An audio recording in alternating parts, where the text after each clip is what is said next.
Aboard Celebrity Edge, this is Cruise News Today with Doug Parker.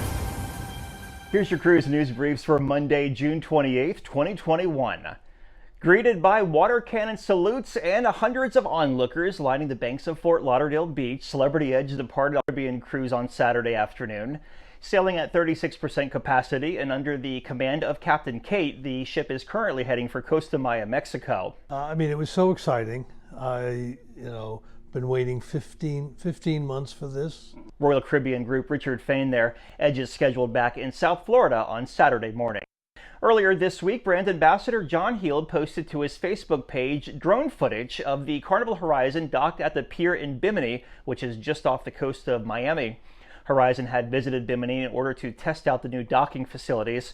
Among the ships scheduled to visit the island this year are Carnival Magic from Port Canaveral and Carnival Horizon and Sunrise from Port Miami. And we're just days away from the next batch of ships sailing from both Florida and Texas. On Friday, Royal Caribbean's Freedom of the Seas will set sail on a 3-night cruise with paying guests for the first time since the pandemic. Meanwhile, over in Texas, Carnival Vista will sail on a 7-night cruise on Saturday, with Carnival Horizon doing her welcome back cruise out of Port Miami on Sunday.